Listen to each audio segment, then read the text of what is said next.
Olá, eu sou Ailton Franco Júnior, produtor de cinema e produtor cultural, idealizador e diretor do Festival Curta Cinema, que neste ano de 2021 realiza uma edição especial comemorativa dos 30 anos do festival.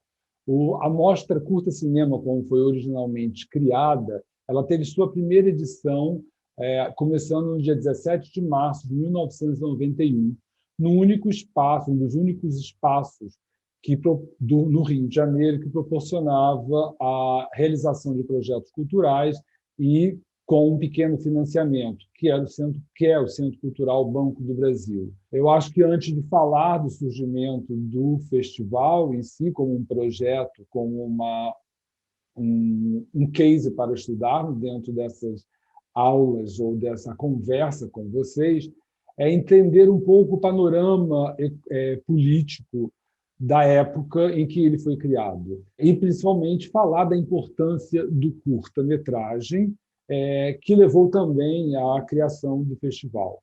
O curta-metragem, né, que é o formato, vamos dizer, inicial do cinema, ele é um formato também que possibilita a experimentação de linguagem, a experimentação estética, né, e principalmente o surgimento e a evolução de jovens profissionais, principalmente profissionais da área audiovisual. Então, o curta-metragem ele passa a ter uma importância no Brasil, inicialmente, né, quando foi começado os primeiros movimentos para a criação da lei do curta, que beiram mais ou menos da época de 1975 e 77. O seu implemento, né, da lei ela demorou um pouco mais, né? Inicialmente com o objetivo de levar a produção de curta-metragem às salas de cinema, principalmente antes da exibição de longas-metragens de estrangeiros, né? No início, infelizmente, muitos próprios distribuidores ou exibidores produziam seus próprios curtas para exibir antes dos longa, a fim de cumprir a lei. Mas só que essas produções não tinham uma qualidade, não eram muito bem acabadas, o que levou a um afastamento do público brasileiro, ao mesmo tempo, com o curta-metragem, né, com a lei do curta e com a produção no formato curta-metragem aumentando, claro que também surgiram novos realizadores, novas propostas de filmes, né? E com isso também muitos movimentos para que um verdadeiro cinema, um cinema mais autoral, chegasse ao grande público. E aí o Conselho de Cinema, foi aperfeiçoando métodos, análises, para que uma produção mais de qualidade em formato curta-metragem pudesse ter um alcance e ter o respeito do público. Então, foram criados júris, né, para selecionar o curta-metragem que teria esse direito de ter um certificado para exibição na sala de cinema comercial antes do longa. Curtas que tinham um grande retorno do público, uma grande empatia e conseguia se comunicar com o público brasileiro que ia assistir filmes de longa-metragem estrangeiros, mas estavam assistindo um curta-metragem brasileiro.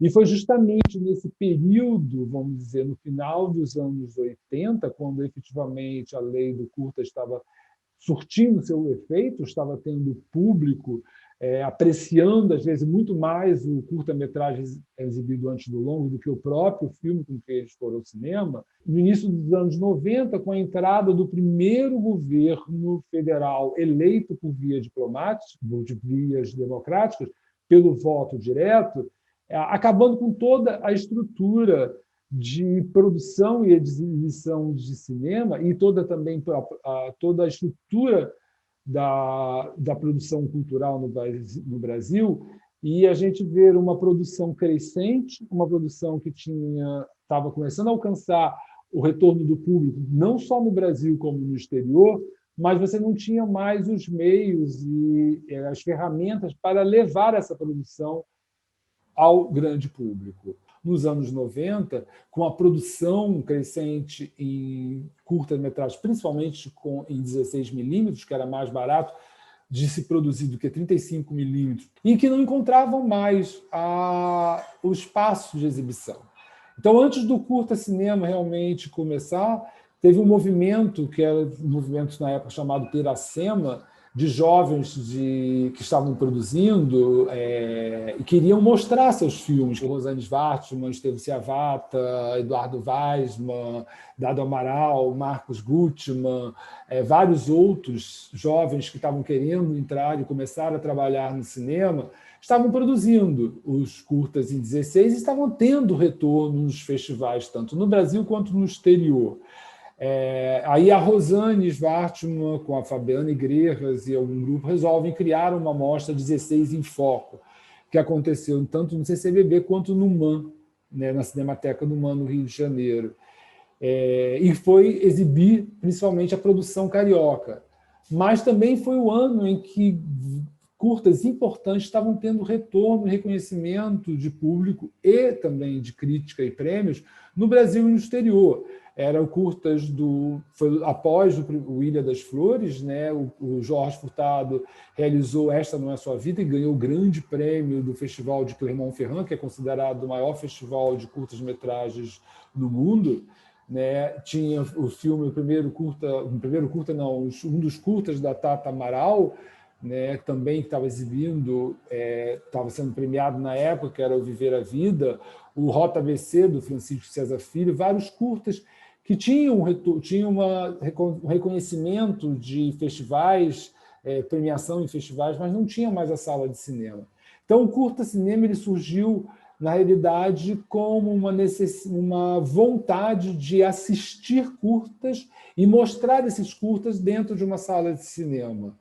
Né? No final dos anos 90, basicamente no início de 91, eu com o sócio na época, o Rossini Freitas, que também é produtor, resolvemos criar e apresentar ao Centro Cultural Banco do Brasil a realização dessa mostra Curta Cinema, com exibição de 12 curtas-metragens em 35 milímetros. E a gente vê um retorno do público, ávido também para ter esse conhecimento, conhecer esses curtas, que no mesmo ano de 91, ainda com o patrocínio na época do CCBB, realizamos no mesmo ano a segunda edição, que também tinha uma grande produção que ainda não estava alcançando as salas de cinema. E com isso o festival ele foi se aprimorando. A nossa preocupação não era apenas mais exibir a nova produção, a produção que estava tendo reconhecimento em outros festivais, mas principalmente ampliar o número de filmes a serem mostrados e também ampliar atividades do próprio festival, né? Porque o festival, a palavra festival, é uma festa, uma congregação, uma união. E o festival é isso, também a participação do público, que a produção do formato curta encontrou uma ampla possibilidade de crescimento, se incorporando à linguagem digital. E o festival, que durante um período no período inicial, né, fazia uma distinção entre a produção digital e a produção em película, foi logo depois, assim, isso aconteceu uma ou duas edições, logo depois viu-se que não haveria mais necessidade, ou não tem como mais dividir a produção digital e a película. O importante, no meu ponto de vista, não é só a realização de um produto, de um projeto cultural. Antes de mais nada, o que é importante é levar e fazer esse projeto se comunicar, levar ao público o que você pensou, o que você criou, o que você formatou e construiu, para que o público possa identificar com que aquilo que você construiu possa também se identificar com eles. O objetivo inicial do projeto, ele nunca deixou de existir.